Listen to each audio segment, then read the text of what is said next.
bagaimana karakteristik manusia komunikan. Nah, sebelum membahas komunikasi, penting bagi kita untuk mengenal diri sendiri. Sebagaimana pesan dari moto Yunani kuno, kenalilah dirimu. Dalam psikologi komunikasi, manusia menjadi pusat komunikasi. Psikolog tidak hanya mempelajari isi pesan, tetapi bagaimana manusia menerima, menafsirkan, dan merespon pesan yang diterima. Pemahaman tentang diri membantu kita menerima, mengelola pikiran, emosi, dan cara bagaimana kita berkomunikasi dengan orang lain. Pandangan utama psikologi tentang manusia. Psikoanalisis melihat manusia bergerak dari dorongan bawah sadar. Behaviorisme melihat bagaimana manusia dikendalikan oleh pengalaman.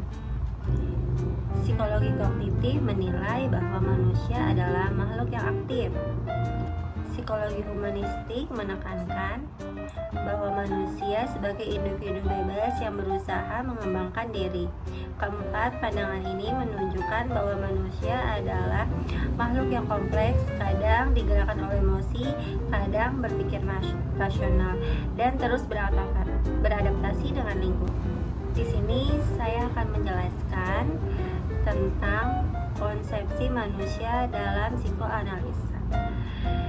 Dalam pandangan psikoanalisis yang dikembangkan oleh Sigmund Freud, perilaku manusia dipengaruhi oleh 3 bagian utama dalam kepribadiannya, yaitu id, ego. Id adalah bagian berisi dorongan dan keinginan dasar manusia seperti nafsu, kesenangan, dan agresi. Id bekerja berdasarkan prinsip kesenangan, ingin semua keinginan terpenuhi tanpa mempertimbangkan akibatnya. Sementara itu, ego berperan sebagai penengah antara dorongan id dan kenyataan di dunia luar. Ego bekerja sebagai prinsip realitas, membantu manusia berpikir rasional dan menyelesaikan keinginannya dengan situasi nyata. Misalnya, saat id ingin marah pada teman, ego menahan diri karena tahu itu bisa berakibat buruk. Bagian terakhir adalah super ego, suara hati atau menjaga moral dalam diri manusia. Super ego menyimpan nilai, norma, dan aturan sosial yang membuat seseorang merasa bersalah jika melanggar. Dalam diri manusia, ketika bagian ini, id, ego, super ego selalu berinteraksi dan seringkali bertentangan.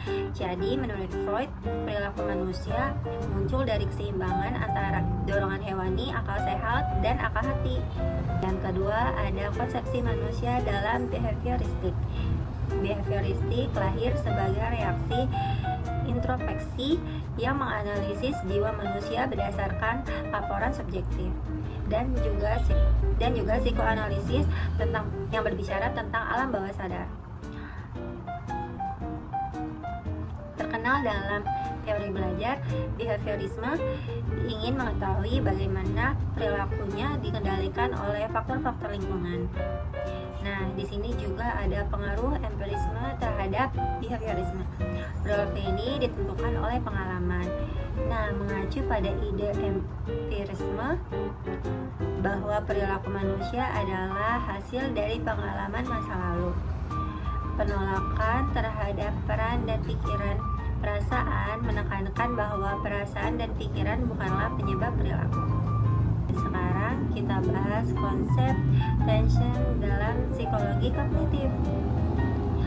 Kurt Lewin melalui teorinya tentang tension menjelaskan bahwa manusia akan mengalami ketegangan psikologis ketika kebutuhan atau tujuan pribadinya belum terpenuhi. Kondisi ini mendorong individu untuk bertindak untuk mengurangi ketegangan tersebut.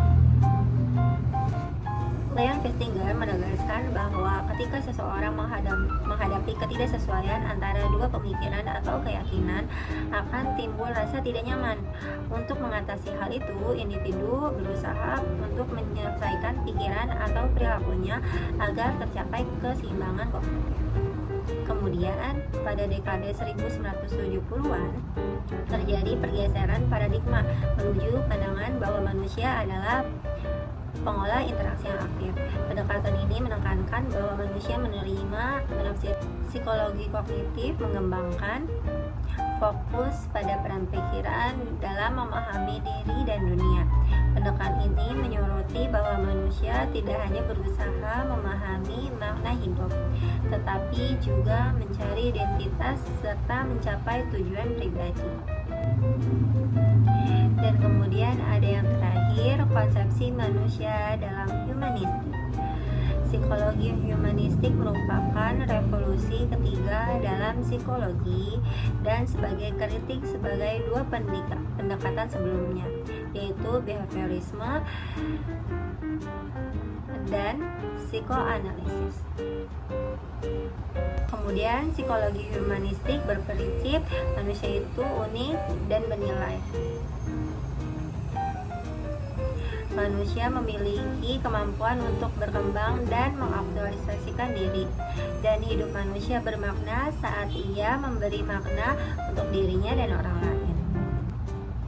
Di sini ada tokoh-tokoh penting yang mengumumkakan konsep humanistik, yaitu ada Carl Rogers, bapak psikologi humanistik, yang berpendapat bahwa manusia tumbuh lewat hubungan yang tulus dan saling menghargai.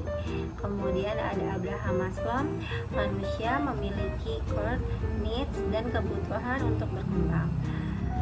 Dan juga ada Viktor Frankl, manusia selalu mencari makna hidup, artinya gelisah sebelum menemukannya.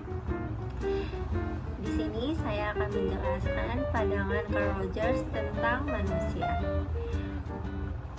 Carl Rogers berpendapat bahwa manusia hidup dalam pengalaman pribadi, subjective worth, dan konsep diri, seperti self-concept. Sebagaimana the I, me, and myself berpusat pada dirinya. Faktor-faktor personal yang mempengaruhi perilaku manusia ada dua, yaitu faktor biologis dan faktor sosiologis. Faktor biologis terlibat dalam seluruh kegiatan manusia, bahkan berpadu pada faktor-faktor sosiologis. Misalnya ada warisan genetik, insting dan biologis, dan pengaruh emosional. Kemudian dari faktor sosiologis ada afektif, yaitu motif, sejenis, sikap, dan emosi. Kedua ada kognitif, kepercayaan, dan terakhir ada kognitif, yaitu kebiasaan. Oke, sekian dari penjelasan saya.